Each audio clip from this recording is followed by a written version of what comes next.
game in the end, and all wet and sweaty and foggy and everything else. How much were the conditions a factor? Significant, obviously. Well, I mean, obviously, any shortened game is affected by the weather. We have a break in innings, you take away some momentum, you lose those wickets. So that's where it starts, and then the guys are just saying battling to see the ball out there as well, struggling to hold the ball. But that's the nature of what happens, you know. So I think they had the same battle with the ball when they were bowling. It sort of stayed pretty much consistent throughout, but it does become a bit of a lottery. But 1 or 2 catches maybe taken, who knows what will happen. But yeah, also with that whatever was missed, it was pretty difficult to see the ball. And then just there's been a lot of noise made about Jason Smith's selection in the South African World Cup squad. Do you think he answered those questions tonight? I don't think you answer it in one innings in 6 or 7 balls. He obviously played really well. He hit some crucial boundaries at crucial times, and that certainly took the momentum away from us at a time when it was starting to slip to 13s and 14s.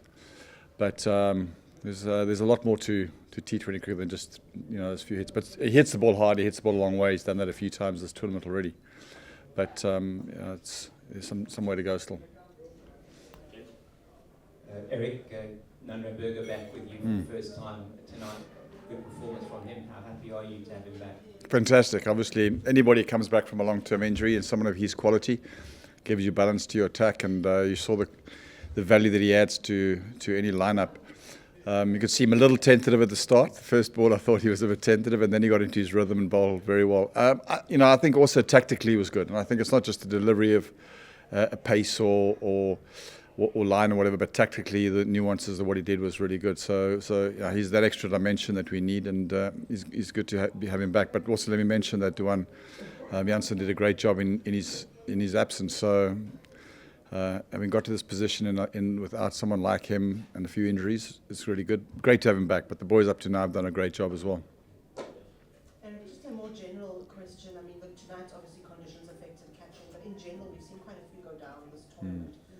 Could you put your finger on why? I know we've got new lights all around the country. Could that be something to do with it? No, I doubt it. I don't think so, because we've also seen some great catches. So I think it's been a mixed bag of it from that perspective. We've actually had quite a good tournament so far with catches. We've done particularly well, I thought.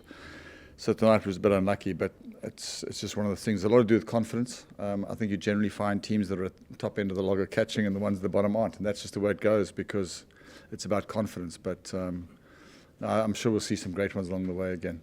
And we probably won't see you down here in Cape Town unless you guys come back to the final. So, just in terms of this season compared to the last one, you seem like a very different outfit.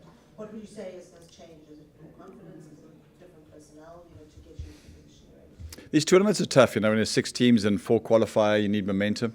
Some have come into these tournaments and battled up front and then got the momentum at the right time. So we're very aware of the fact that we've had a good start, but the real business end is to come. So there's a change of personnel, but that's not necessarily the case. It's just that you find somebody firing at the right time, combinations work. You get Donovan Ferreira to the crease at the right time rather than the wrong time.